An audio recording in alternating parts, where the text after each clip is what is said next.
Friends, இன்றைக்கி நம்ம முழு கோதுமையை யூஸ் பண்ணி எப்படி தோசை செய்கிறதுன்னு பார்க்கலாம். அதில் நம்ம இனிப்பு தோசையும் செஞ்சுக்கலாம், கார தோசையும் செஞ்சுக்கலாம். அதுக்கு நான் 2 கப் அளவு முழு கோதுமை எடுத்திருக்கேன்.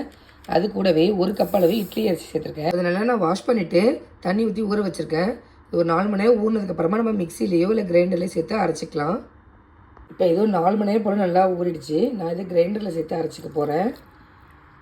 அரைச்சிட்டு வந்துடலாம். இப்போது பாருங்கள், நான் நல்லா அரைச்சி எடுத்துட்டேன். கிரைண்டரில் தான் அரைச்சேன். நல்லா திக்காக அரைச்சிருக்கேன். ஏன்னா நம்ம பாதியை பிரித்து நம்ம வெல்லம் தேங்காய் சேர்த்துக்க போகிறோம்.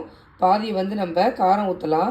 வெல்லம் சேர்க்கும்போது மாவு வந்து கொஞ்சம் தண்ணி ஆகிடும். அதனால் திக்காக அரைச்சிட்டு அதுக்கப்புறம் நம்ம வந்து தண்ணி சேர்த்துக்கலாம். இதில் பாதியாக பிரிச்சுக்கிறேன் நான். பாருங்கள், நான் பாதியாக பிரித்த மாவில் கொஞ்சமாக வெல்லமும் தேங்காயும் சேர்த்து வச்சுருக்கேன். ஏலக்காய் தூள்லாம் சேர்த்து மிக்ஸ் பண்ணி வச்சுருக்கேன்.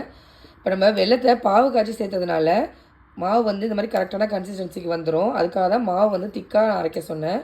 அதே மாதிரி மீதி பாதியில் வெங்காயம், பச்சை மிளகாய், கருவேப்பிலாம் போட்டு இது தனியாக மிக்ஸ் பண்ணி எடுத்து வச்சுருக்கேன். இப்போ நம்ம தோசை ஊற்றிடலாம். தோசை ஊற்றிக்கலாம்.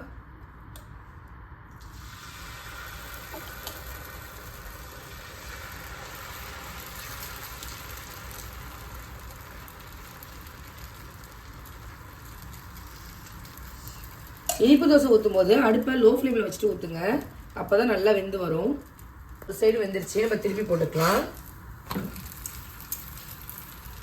இந்த மாதிரி நம்ம கோதுமையை அரைச்சி செய்யும்போது இந்த தோசை வந்து அவ்வளோ சீக்கிரத்தில் பிச்சுக்காது.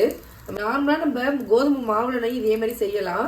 ஆனால் அது இந்த அளவுக்கு டேஸ்ட் இருக்காது. இது டேஸ்ட்டு சூப்பராக இருக்கும். கண்டிப்பாக ட்ரை பண்ணி பாருங்கள்.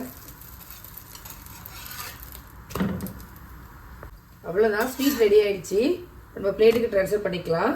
இதே மாதிரி அடுத்து நம்ம காரம் ஊற்றி எடுத்துக்கலாம். அடுத்து நான் காரம் ஊற்றிக்கிறேன்.